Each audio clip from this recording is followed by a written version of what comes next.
Assalamualaikum warahmatullahi wabarakatuh.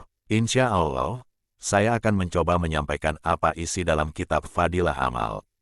9. Kisah taubatnya Sayyidina Ka'ab bin Malik radhiyallahu anhu karena tidak ikut dalam Perang Tabuk.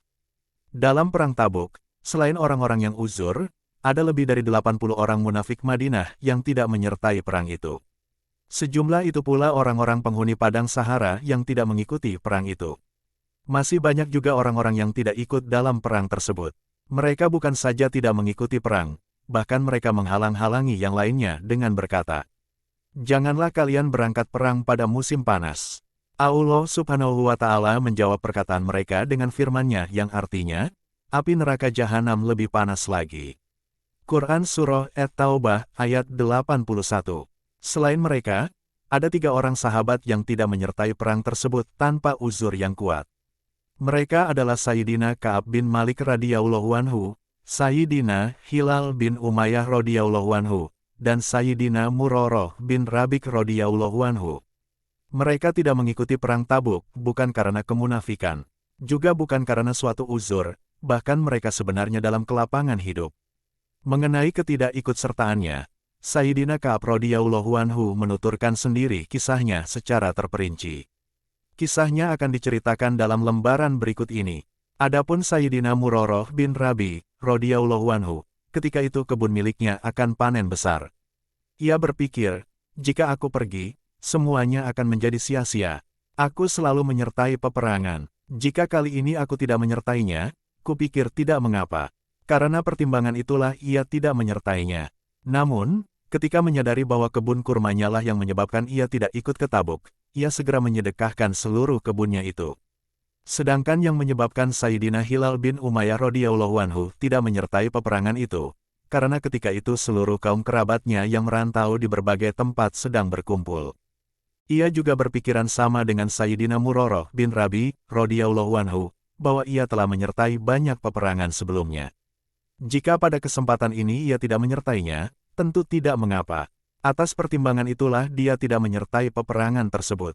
Setelah sadar, ia berniat akan memutuskan hubungan dengan seluruh kaum kerabatnya. Karena hubungan dengan merekalah yang menjadikan ia tidak menyertai peperangan tersebut. Kisah tentang Sayyidina Ka'ab bin Malik radhiyallahu anhu telah banyak ditulis dalam kitab-kitab hadits. Ia menerangkan kisahnya sendiri dengan rinci. Ia berkisah sebagai berikut, "Belum pernah aku mendapatkan kelapangan dan kekayaan seperti saat-saat menjelang Perang Tabuk. Saat itu, aku memiliki 2 ekor unta. Padahal sebelumnya, aku tidak pernah memiliki 2 ekor unta sekaligus. Sudah menjadi kebiasaan baginda Nabi Shallallahu Alaihi Wasallam, jika akan berperang, beliau tidak pernah memberitahukan tujuannya, bahkan beliau menanyakan keadaan daerah lain, untuk merahasiakan tujuan yang sebenarnya sehingga tidak diketahui oleh musuh. Namun, pada perang kali ini, karena cuaca yang begitu panas dan jarak yang begitu jauh serta musuh yang jumlahnya begitu besar, maka baginda Rasulullah Shallallahu Alaihi Wasallam mengumumkan secara terang-terangan tujuan pasukan kaum muslimin, agar mereka bersiap-siap.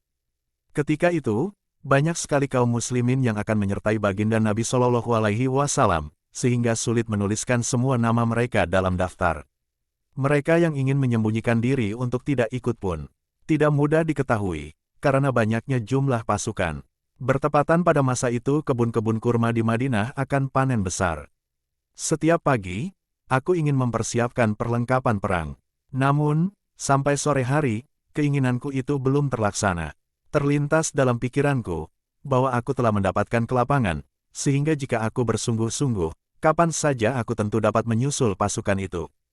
Akhirnya, ketika baginda Nabi Shallallahu Alaihi Wasallam berangkat ke medan perang beserta kaum muslimin, aku masih belum membuat persiapan. Lagi-lagi terpikir olehku bahwa dengan 1-2 hari persiapan, aku tentu dapat menyusul. Seperti itulah aku menunda-nunda hingga diperkirakan baginda Nabi Shallallahu Alaihi Wasallam telah tiba di tempat tujuan. Saat itu, aku telah berusaha, namun ternyata perlengkapan belum siap juga.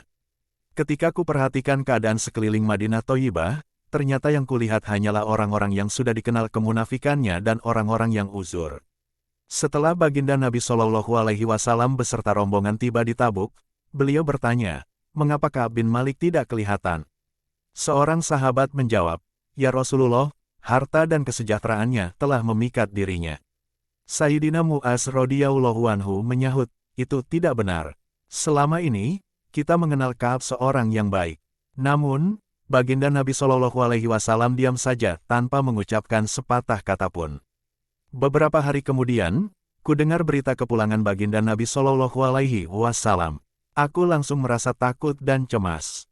Terlintas di dalam hati untuk memberi alasan bohong, semata-mata untuk menghindari kemarahan baginda Nabi Shallallahu Alaihi Wasallam. Dapat saja aku berbohong. Lalu di kemudian hari aku akan meminta kepada beliau untuk memohonkan ampunan kepada Allah Subhanahu wa Ta'ala untukku. Aku pun bermusyawarah dengan setiap keluarga yang berpengalaman. Tetapi setelah mendengar baginda Rasulullah Shallallahu Alaihi Wasallam benar-benar telah tiba, maka keputusan hatiku adalah, tanpa kejujuran aku tidak akan selamat. Aku pun bertekad akan berkata jujur. Telah menjadi kebiasaan mulia baginda Nabi Shallallahu Alaihi Wasallam. Setiap kembali dari perjalanan, mula-mula beliau akan masuk masjid, lalu sholat tahiyatul masjid 2 rakaat, dan duduk sejenak memberi kesempatan kepada orang-orang yang ingin bertemu. Begitu baginda Nabi Shallallahu Alaihi Wasallam duduk, maka kaum munafik langsung mendatangi baginda Nabi Shallallahu Alaihi Wasallam dan mengemukakan berbagai alasan serta sumpah palsu mereka.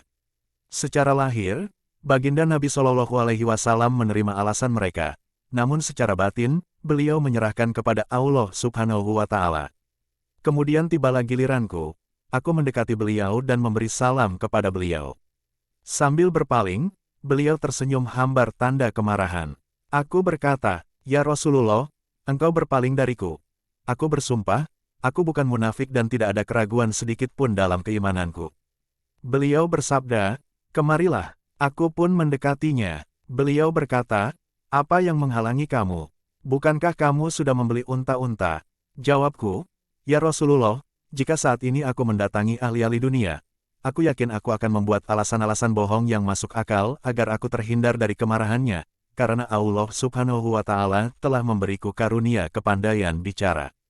Namun, yang aku hadapi sekarang adalah Tuhan. Aku paham, jika aku berbohong, walau Tuhan menjadi rela kepadaku, namun sebentar lagi Allah Subhanahu wa Ta'ala pasti akan memurkaiku. Sebaliknya, jika aku jujur sekarang, Tuhan mungkin akan memarahiku, tetapi tidak lama kemudian, Allah yang Maha Suci akan menghilangkan kemarahan Tuhan. Untuk itu, aku akan berkata jujur. Demi Allah, aku tidak ada unsur apapun. Aku dalam keadaan bebas dan lapang yang tidak pernah kualami sebelumnya." Beliau bersabda, "Dia berkata jujur." Kemudian beliau bersabda, "Berdirilah, nanti Allah Subhanahu wa Ta'ala sendiri yang akan memutuskan masalahmu." Aku pun pergi meninggalkan baginda Nabi Shallallahu Alaihi Wasallam dan banyak orang dari kaumku memarahiku. "Bukankah engkau belum pernah berbuat dosa sedikit pun sebelumnya? Jika engkau meminta baginda Nabi Shallallahu Alaihi Wasallam memohonkan ampun bagimu, tentu itu telah cukup bagimu." Aku bertanya kepada mereka, "Adakah orang lain yang diperlakukan seperti aku?" Mereka memberitahu kepadaku bahwa selain diriku ada 2 orang lagi yang berbicara kepada baginda Nabi Shallallahu Alaihi Wasallam sepertiku dan mendapat jawaban yang sama. Mereka adalah Hilal bin Umayyah radhiyallahu anhu dan Murarah bin Rabi radhiyallahu anhu. Aku tahu, kedua orang itu orang soleh yang telah ikut perang Badar. Keadaan mereka serupa denganku, dan sikap mereka yang jujur kepada baginda Nabi Shallallahu Alaihi Wasallam adalah teladan bagiku. Kemudian baginda Nabi Shallallahu Alaihi Wasallam melarang orang-orang untuk berbicara dengan kami bertiga. Sudah menjadi kaidah bahwa kemarahan kepada seseorang akan timbul karena adanya hubungan hati dengannya. Suatu peringatan hanyalah bagi mereka yang dapat menerimanya. Sedangkan orang yang tidak layak untuk diperbaiki, maka siapakah yang mau memberi peringatan kepadanya? Sayyidina Ka'ab radhiyallahu anhu selanjutnya berkata, akibat larangan baginda Rasulullah Shallallahu Alaihi Wasallam, orang-orang tidak mau berbicara dengan kami dan mulai menjauhi kami. Bagi kami, dunia seakan-akan berubah, sehingga kami merasa bumi yang luas ini menjadi sempit. Semua orang menjadi asing bagi kami dan yang paling mengganggu pikiranku adalah, aku khawatir jika aku meninggal dunia saat itu, apakah jenazahku akan disolatkan oleh baginda Rasulullah Shallallahu Alaihi Wasallam atau tidak. Yang lebih aku takutkan lagi, jika baginda Rasulullah Shallallahu Alaihi Wasallam lebih dahulu wafat.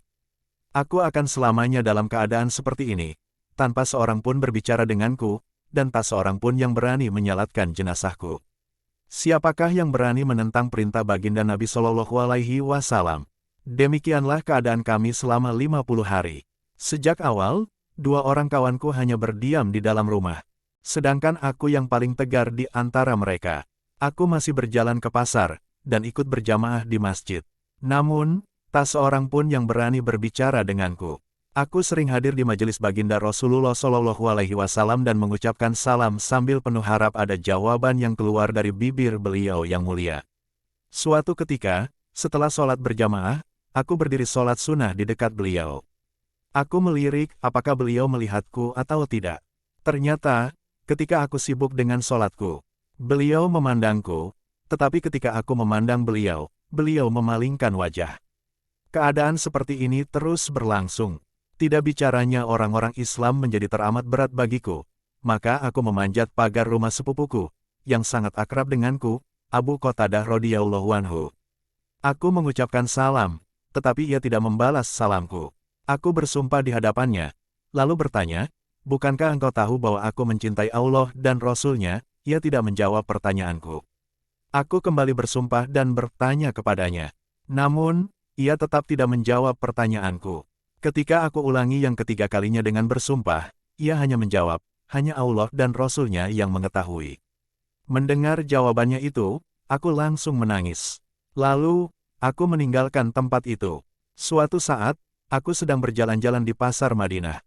Kulihat seorang Kipti, Mesir, Nasrani datang dari Syam ke Madinah untuk berdagang.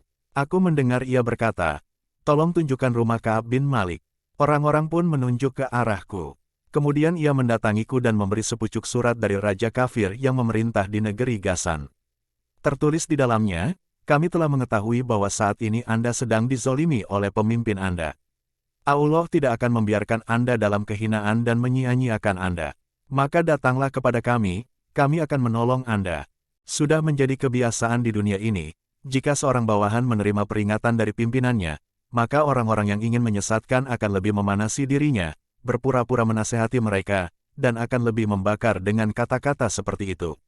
Sayyidina Ka'ab bin Malik radhiyallahu anhu berkata, setelah membaca surat tersebut, aku langsung mengucapkan, "Inna lillahi wa inna ilaihi roji'un." Sampai seperti itukah keadaanku, sehingga orang-orang kafir pun menginginkan diriku dan berusaha mengeluarkan aku dari Islam. Ini satu musibah lagi bagiku. Kuambil surat tersebut, lalu kucampakkan ke dalam tungku api. Kemudian aku mengunjungi baginda Nabi Shallallahu Alaihi Wasallam dan berkata, "Ya Rasulullah, karena engkau berpaling, orang-orang kafir pun menghendaki diriku agar memasuki agama mereka." Demikianlah keadaan yang menimpaku selama 40 hari. Hingga suatu saat, datanglah utusan baginda Rasulullah Shallallahu Alaihi Wasallam yang memerintahkan kami agar berpisah dengan istri-istri kami. Aku bertanya, apakah maksudnya aku harus mencerainya? Jawabnya, bukan, tetapi sekedar berpisah untuk sementara. Utusan itu pun mendatangi kedua temanku untuk menyampaikan hal yang sama. Aku berkata kepada istriku, pulanglah ke rumah keluargamu dan tinggallah di sana selama Allah Subhanahu wa Ta'ala belum memutuskan masalah ini. Sedangkan istri Sayyidina Hilal bin Umayyah radhiyallahu anhu menemui baginda Rasulullah Shallallahu Alaihi Wasallam dan menyampaikan, Hilal sudah sangat tua. Jika tidak ada yang mengurusnya, hal itu dapat membuatnya celaka. Jika engkau mengizinkan dan tidak merasa keberatan, aku ingin merawatnya.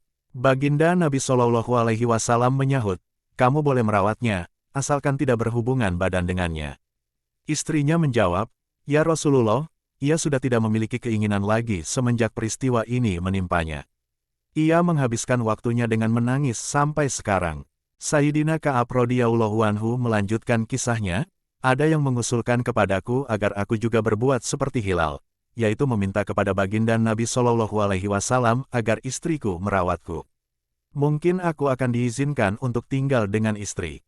Namun, aku menjawab, Hilal sudah tua, sedangkan aku masih muda. Aku tidak tahu apa jawaban baginda Rasulullah Shallallahu Alaihi Wasallam. Untuk itu, aku tidak berani meminta izin. Keadaan tersebut berjalan selama 10 hari.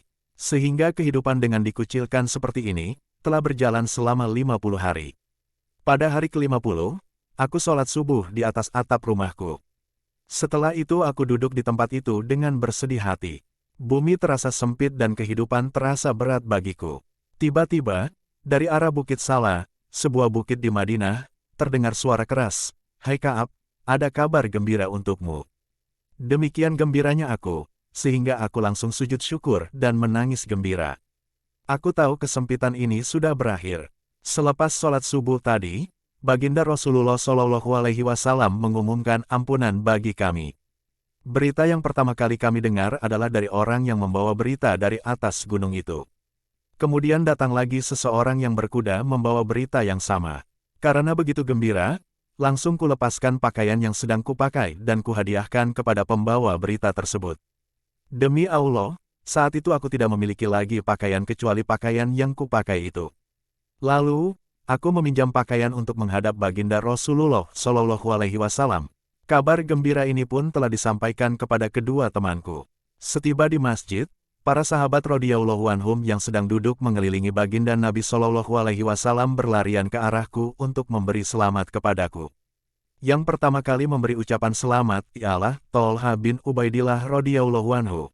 Ia memeluk dan menyalamiku. Sikapnya itu selalu aku kenang. Sayyidina Ka'ab radhiyallahu anhu melanjutkan kisahnya, ada yang mengusulkan kepadaku agar aku juga berbuat seperti Hilal, yaitu meminta kepada Baginda Nabi Shallallahu Alaihi Wasallam agar istriku merawatku. Mungkin aku akan diizinkan untuk tinggal dengan istri. Namun, aku menjawab, Hilal sudah tua, sedangkan aku masih muda. Aku tidak tahu apa jawaban Baginda Rasulullah Shallallahu Alaihi Wasallam. Untuk itu, aku tidak berani meminta izin. Keadaan tersebut berjalan selama 10 hari. Sehingga kehidupan dengan dikucilkan seperti ini, telah berjalan selama 50 hari. Pada hari ke-50, aku sholat subuh di atas atap rumahku. Setelah itu aku duduk di tempat itu dengan bersedih hati. Bumi terasa sempit dan kehidupan terasa berat bagiku. Tiba-tiba, dari arah Bukit Salah, sebuah bukit di Madinah, terdengar suara keras, "Hai Ka'ab, ada kabar gembira untukmu." Demikian gembiranya aku, sehingga aku langsung sujud syukur dan menangis gembira. Aku tahu kesempitan ini sudah berakhir. Selepas sholat subuh tadi, Baginda Rasulullah Shallallahu Alaihi Wasallam mengumumkan ampunan bagi kami. Berita yang pertama kali kami dengar adalah dari orang yang membawa berita dari atas gunung itu. Kemudian datang lagi seseorang yang berkuda membawa berita yang sama. Karena begitu gembira, langsung kulepaskan pakaian yang sedang kupakai dan kuhadiahkan kepada pembawa berita tersebut. Demi Allah, saat itu aku tidak memiliki lagi pakaian kecuali pakaian yang kupakai itu. Lalu, aku meminjam pakaian untuk menghadap Baginda Rasulullah Shallallahu Alaihi Wasallam. Kabar gembira ini pun telah disampaikan kepada kedua temanku. Setiba di masjid, para sahabat radhiyallahu anhum yang sedang duduk mengelilingi Baginda Nabi Shallallahu Alaihi Wasallam berlarian ke arahku untuk memberi selamat kepadaku. Yang pertama kali memberi ucapan selamat ialah Tolha bin Ubaidillah radhiyallahu anhu. Ia memeluk dan menyalamiku. Sikapnya itu selalu aku kenang. Kemudian ku dekati tempat duduk Baginda Rasulullah Shallallahu Alaihi Wasallam dan memberi salam kepadanya. Tampak wajah beliau berseri-seri dan memancarkan cahaya kegembiraan. Wajah Baginda Nabi Shallallahu Alaihi Wasallam yang penuh berkah, pada saat bergembira akan bercahaya seperti bulan purnama. Aku berkata, "Ya Rasulullah, untuk menyempurnakan taubatku, aku ingin menyedekahkan seluruh kekayaanku di jalan Allah. Sebab, harta inilah yang telah menjerumuskanku ke dalam musibah besar." Beliau bersabda, "Nanti kamu akan mengalami kesulitan. Sebaiknya, sisakan sebagian harta itu untukmu." Maka aku sedekahkan seluruh hartaku kecuali harta rampasan yang kuperoleh di Khaybar. Aku merasa bahwa kejujuranlah yang telah menyelamatkanku. Oleh sebab itu, aku berjanji akan selalu berkata jujur. Dari Kitab Durrul Mansur dan Kitab Fathul Bari.